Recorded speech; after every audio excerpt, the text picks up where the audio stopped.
பகவத்கீதையில் 3வது சாப்டரில் 40வது ஸ்லோகம். இந்திரியாணி மனோ புத்திஹி அஸ்யாதிஷ்டானமுச்யதே ஏதைர் விமோகயத் ஏஷ ஞானமாவிருத்திய தேகினம். இப்போ இதுக்குள்ளே அர்த்தத்தை பார்க்கலாம். அர்ஜுனன் கேட்குறான் கண்ணன்ட்ட, ஆத்மா ஞானத்தை மூடுறது, உலக விஷயத்தை மறக்கவே மறக்காதுங்கிறியே, ஆத்மா எப்படி ஞானத்தை மறைக்கிறது அப்படின்னு அவனுக்கு ஒரு சந்தேகம். அதை கேட்குறான். அதுக்கு கிருஷ்ணர் சொல்கிறார், ஜீவாத்மாவுடைய ஞானத்தை இருக்கு இல்லையா, அது காமந்தான் எப்போவுமே மறைச்சிரும்.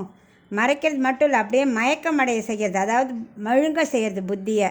இந்திரியங்கள், மனசு, புத்தி இது எல்லாமே என்ன பண்ணும், காமத்துக்கு அடிமையாகிக்கிடும்.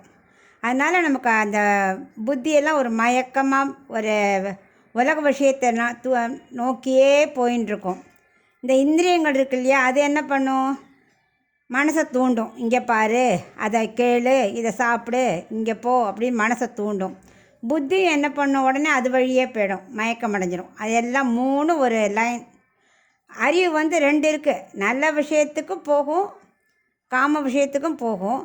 ஆனால் இந்த காமம் இருக்கு இல்லையா, அது நல்ல விஷயத்துக்கு போக விடாமல் தடுத்து தன் பக்கமே இழுக்க பார்க்கறது.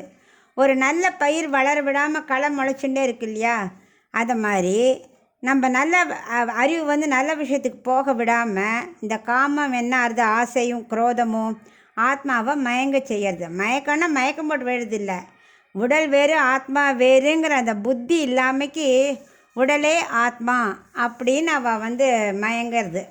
அதனால் உலக விஷயத்துலையே மனசு செலுத்துறது. இதுக்கு பேர் தான் ஜீவாத்மா ஞானத்தை மறைக்கிறது. காமம் ஞானத்தை மறைக்கிறதுன்னு சொல்கிறார்.